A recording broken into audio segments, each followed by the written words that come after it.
مرحبا، أني براكيش غودا، جراح أوعية دموية في مستشفى أبولو هيلث سيتي حيدر آباد. موضوعنا اليوم متلازمة ليرير، المعروفة أيضا بمرض انسداد شريان الأورطي الفرقفي. هو انسداد الجزء البعيد من الشريان الأورطي بالإضافة إلى الشرايين الفرقفية المشتركة الثنائية. عادة يصير هذا عند المرضى اللي يدخنون بشكل مزمن.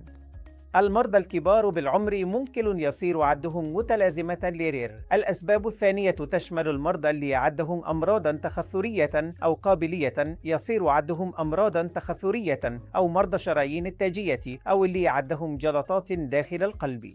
هاي هي أكثر الأسباب الشائعة لحدوث متلازمة لرير أو مرض انسداد شريان الأورطي الفرقفي. يعاني هؤلاء المرضى من مجموعة ثلاثية من الأعراض والعلامات، أبرزها العرج الألوي والفخذي.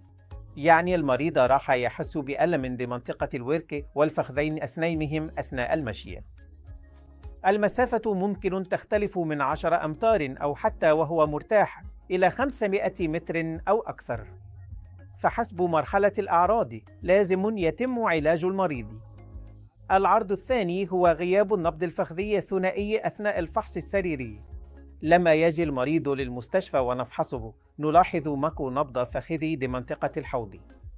هذا هو العرض الثاني. العرض الثالث هو ضعف الانتصاب. المريض يشتكي من ضعف الانتصاب.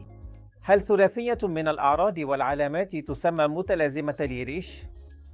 فاشلون نقيم ونشخص متلازمة ليريش. عادة أثناء الفحص السريري أول علامة نلاحظها هي غياب النبض الفخذي مع وجود أعراض ألم أو تعب بالعضلات بمنطقة الورك والفخذ، والمريض يشتكي من ضعف الانتصاب. بعدها مباشرة نكدر نسوي تصوير مقطعي محوري للأوعية الدموية الطرفية حتى نشوف تدفق الدم للجزء البعيد من الشريان الأبهري وكذلك للأطراف السفلية الثنائية، ونقدر نحدد مكان الانسداد بالضبط. الانسداد ممكن يكون بمقطع قصير أو مقطع طويل، أو يمتد من تحت الكلى لحد الشرايين الفرقفية. شهيد مرضى شنو نعالج بهم. عندنا خيارات حسب طول الانسداد وتركيبة الأوعية الدموية وشكل الانسداد.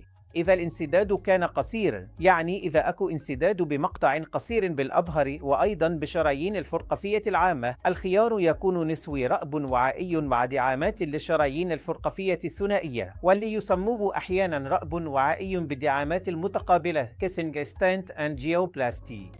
هذا الإجراء راح يخفف الأعراض، والمريض يقدر يتحرك بنفس يوم العملية. عادة فترة التعافي تكون بنفس اليوم الأول، والمريض يقدر يروح للبيت باليوم الثاني بعد العملية. إذا كانت الآفات بمقطع طويل، يعني إذا كان مقطع طويل من الأبهر ومقطع طويل من الشرايين الفرقفية متأثر، فخيار التدخل الوعائي ما يكون ممكن. به الحالات لازم النسوي جراحة تحويل مفتوحة بيباس سيرجري. عملية التحويل تشمل تحويلة من الأبهر إلى شرايين الفخذية أو الحرقفية على الجانبين، يعني نفتح البطن ونسوي شق جراحي لاباراتومي ونفصل الجزء السليم من الأبهر تحت الكلى، وبالمنطقة الأربية نفتح شرايين الفخذ من الجهتين، وبعدين نركب رقعة صناعية قسطرة صناعية. الرقعة الصناعية تكون على شكل حرف واي أو واي مقلوبة، يعني بها جسم رئيسي وفرعين يروحون لكل رجل. فالجسم الرئيسي للرقعة راح إنخاط على الجزء تحت الكلى من الشريان الأبهر البطني، وبعدين كل فرع من الرقعة ممكن نمرره من وراء البريتون وننزله للمنطقة الإربية، وهناك نخيط كل فرع على جهة على الشريان الفخذي العام أو الشريان الفخذي السطحي. سعادة لما نسوي العملية الجراحية المفتوحة، المريض لازم يبقى بالعناية المركزة يوم واحد على الأقل، وبعد اليوم الثاني لازم ننقل المريض للجناح، ونقدر نخلي المريض بالمستشفى يومين أو 3 أيام. من يصير مكو أعراض بالبطن عند المريض وينتهي الشلل المعوي، نقدر نبدي نحرك المريض، وغالبا يطلع من المستشفى باليوم الرابع أو الخامس بعد العملية. نتيجة هذا الحالات أو نتيجة هذا الأمراض عادة تكون أفضل إذا سوينا عملية تحويلة شريانية مفتوحة من الأبهر إلى الشرايين الفخذية. وإذا المريض ما رجع يدخن بعد العملية، عمر القسطرة أو التحويلة يبقى بسهولة 20 سنة. فحسب عادات المريض والأمراض المصاحبة إليه النتائج تختلف.